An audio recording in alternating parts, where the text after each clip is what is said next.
Assalamualaikum warahmatullahi wabarakatuh. Halo semuanya, welcome to YouTube channel aku.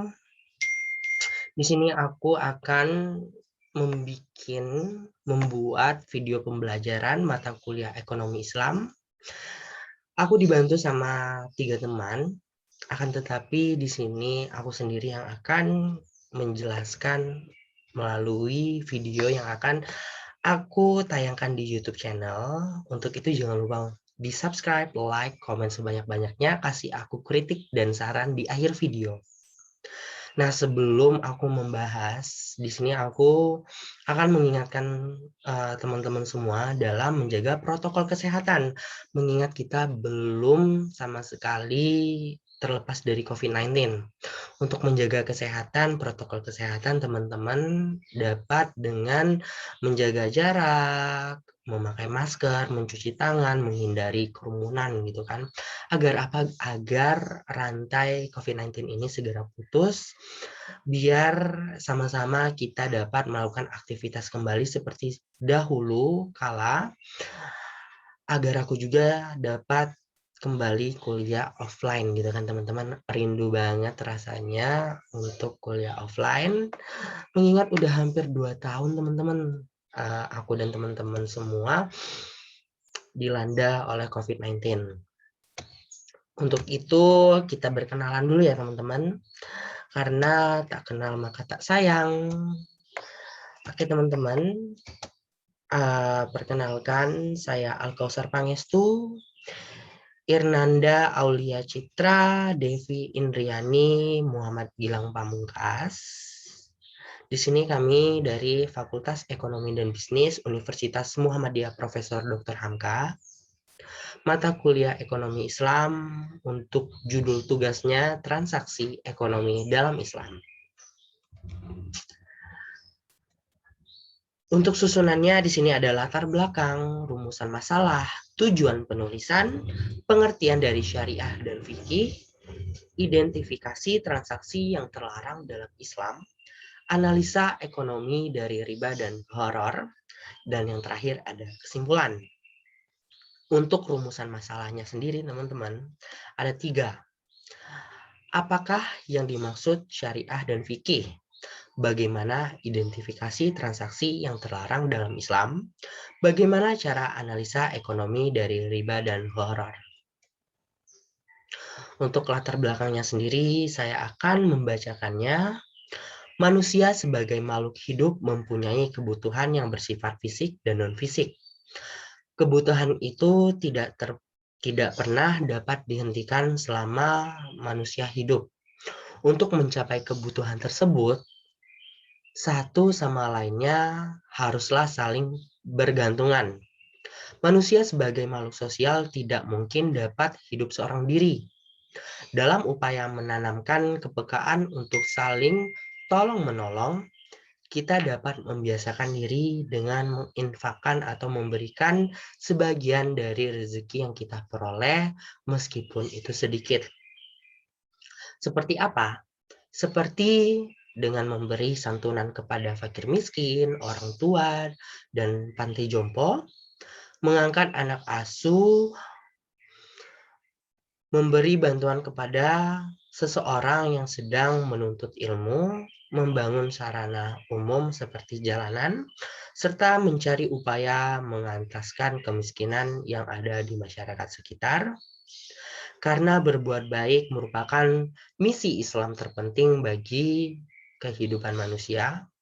Islam memerintahkan Muslim untuk berbuat baik kepada sesama makhluk hidup, terutama kepada sesama manusia. Untuk tujuan penulisan ini, yang pertama agar mengetahui apa definisi dari syariah dan fikih, untuk mengetahui juga transaksi yang dilarang dalam Islam, untuk menganalisa ekonomi dari riba dan gharar, gitu ya teman-teman, dalam tujuan penulisan ini. Di sini saya akan membacakan pengertian dari syariah. Menurut istilah syariah ini merupakan teks suci yang diturunkan Allah Subhanahu wa taala kepada Rasulullah Shallallahu alaihi wasallam, baik itu berupa Al-Qur'an maupun As-Sunnah, yang mana sunnah sendiri adalah terjemahan, penjabaran, implementasi dari praktik Al-Quran, yang mana Allah berfirman Muhammad itu tidak berbicara karena nafsunya sendiri, melainkan berdasarkan wahyu yang dia terima. Surat Al-Najm ayat 3 sampai dengan 4. Dua ayat suci ini kemudian menjadi sumber hukum dalam Islam. Adapun pengertian syariat Islam menurut bahasa, jalan hidup yang harus dilalui dan digunakan setiap muslim secara individu, sosial, dan negara. Ini adalah pengertian syariah ya teman-teman. Terus syariah atau syariat ini adalah dua kata yang sama, memiliki makna yang diambil dari bahasa Arab. Adapun pengertian fikih tersendiri, menurut bahasa diambil dari kata al-fiqh, artinya pemahaman, atau al-fahum. Maaf, al-fahmu. Menurut istilah sendiri, fikih Islam hasil dari konklusi pemahaman para ulama fikih atas naskah suci Al-Quran dan Al-Hadis. Sebuah kesalahan ilmiah mencampur adukan atau tidak membedakan antara syariah dengan fikih. Karena syariah itu mamsuhma alias tidak bisa salah, semua isinya adalah kebenaran yang harus kita imani secara utuh, dilakukan, serta semua isinya adalah kebaikan dan kemaslahatan manusia di dunia maupun di akhirat. Itu adalah dari syariah. Sedangkan fikih hasil ciptaan karya para ulama berdasarkan pemahaman, kajian, dan telaah terhadap syariah menggunakan metode dan alat yang dibenarkan oleh syariah. Sifatnya ini sangat relatif, bisa berubah-ubah atau bergeser.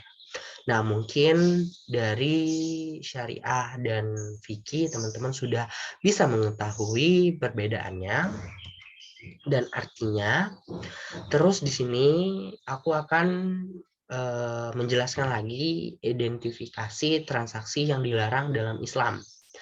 Dalam ibadah, kaidah hukum yang berlaku adalah bahwasannya semua hal itu dilarang kecuali adanya ketentuan berdasarkan Al-Quran dan hadis. Sedangkan dalam urusan muamalah semua diperbolehkan kecuali ada dalil yang melarangnya. Ketika suatu transaksi baru ada dan belum dikenal sebelumnya dalam hukum Islam, maka transaksi tersebut dianggap dapat diterima kecuali terdapat implikasi dari dalil Al-Quran dan hadis yang melarangnya, baik secara eksplisit maupun implisit.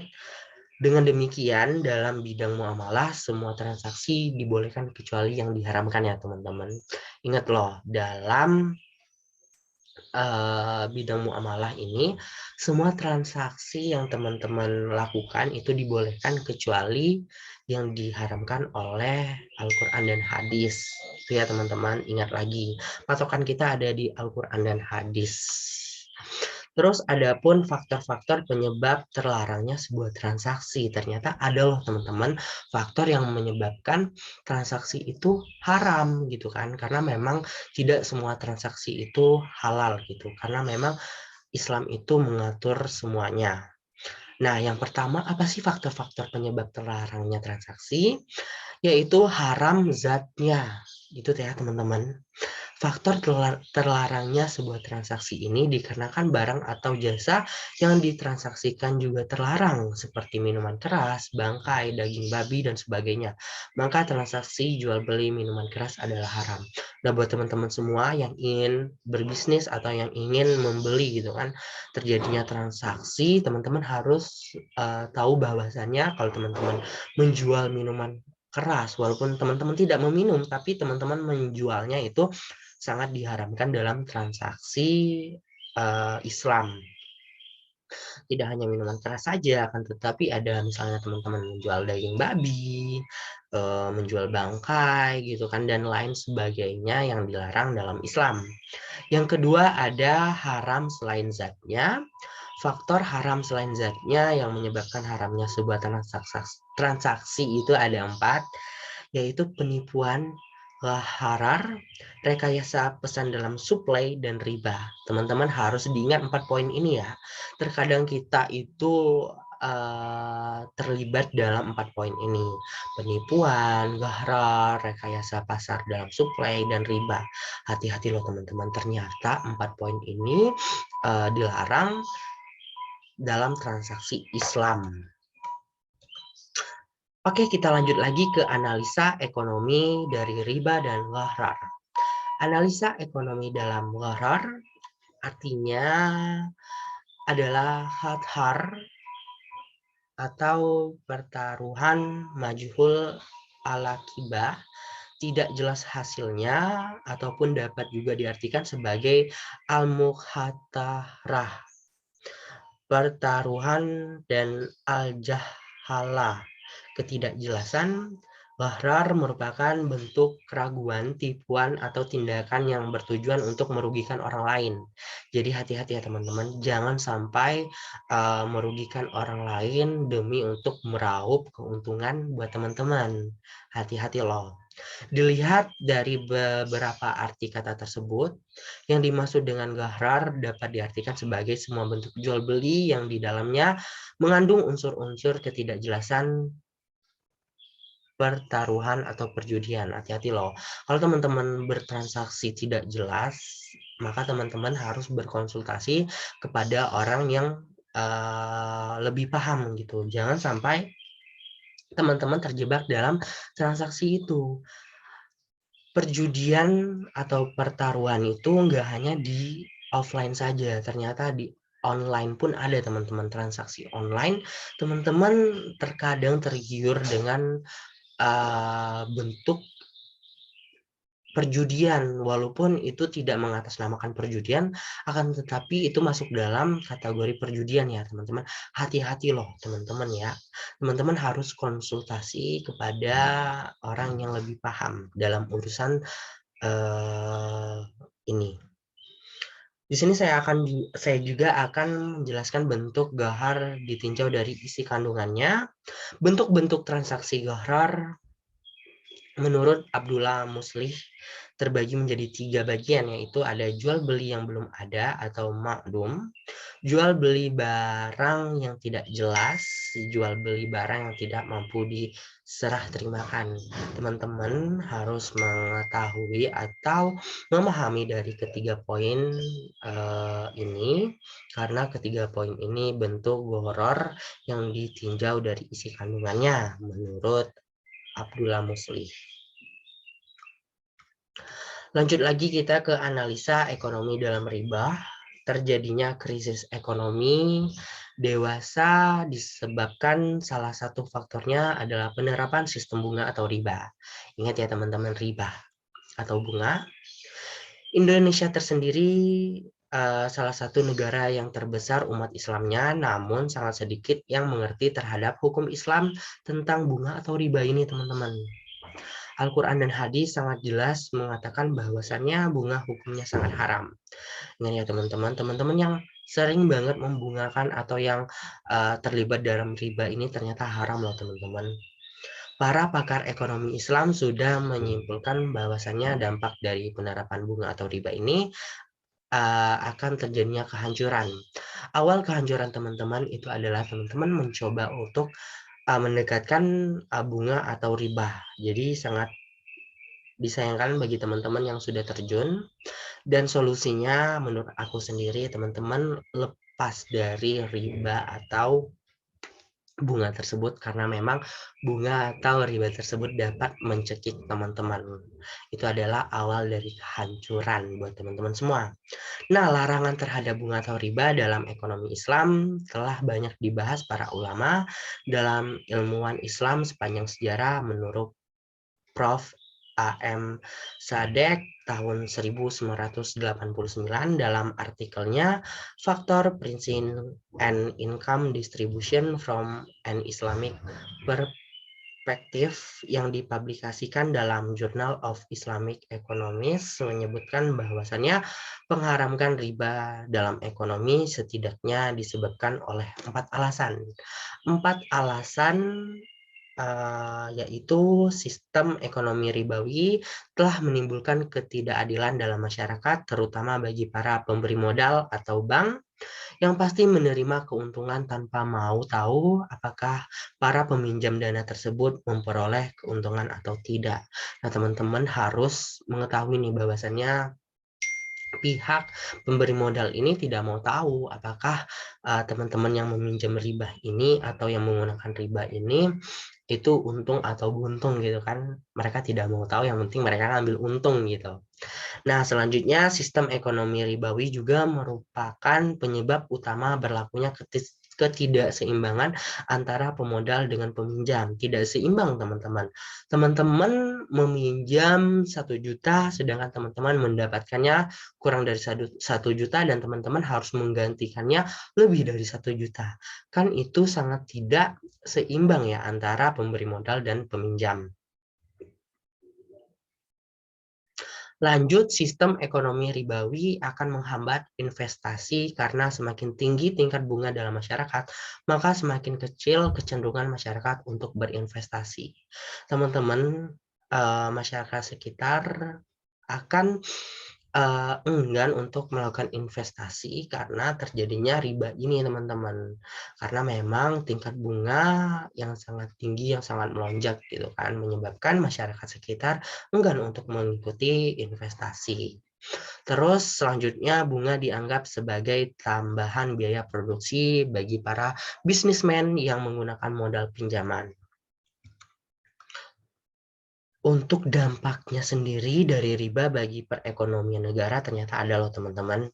Nih, mari kita bahas di slide ini. Maaf, saya akan memindahkan slide video saya dulu. Nih. Dampaknya inflatoir yang diakibatkan oleh bunga atau riba sebagai biaya uang.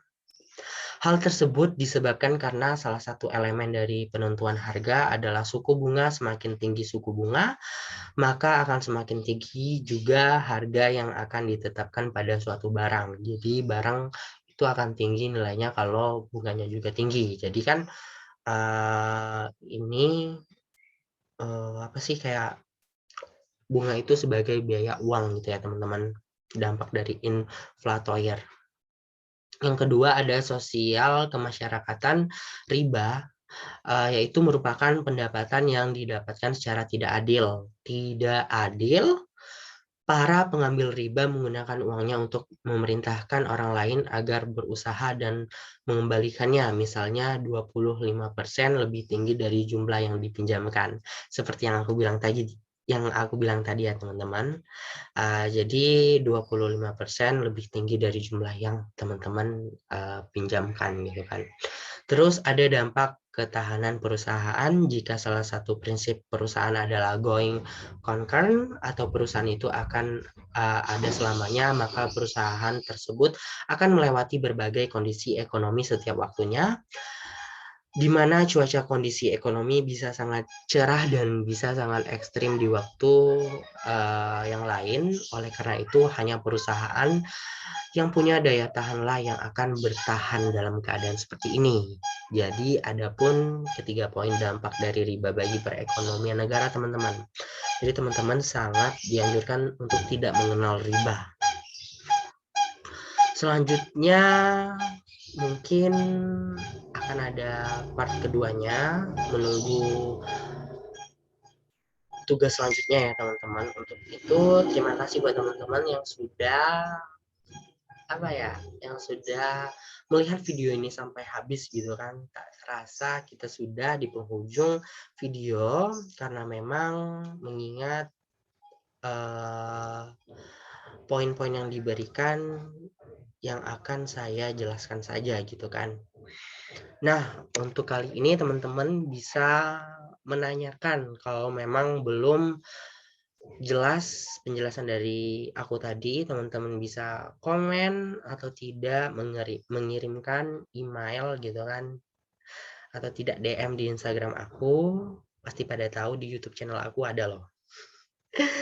Oke teman-teman, sekali lagi saya ucapkan terima kasih sudah menyimak video kali ini. Semoga teman-teman sehat selalu dan apa yang tadi aku jelaskan teman-teman paham dan dapat teman-teman implementasikan kepada kehidupan teman-teman dan dapat diamalkan lagi kepada teman-teman lainnya. Tetap jaga protokol kesehatan dan kita berantas COVID-19. Billahi fisabilil haq, fastabiqul khairat. Wassalamualaikum warahmatullahi wabarakatuh. Dadah.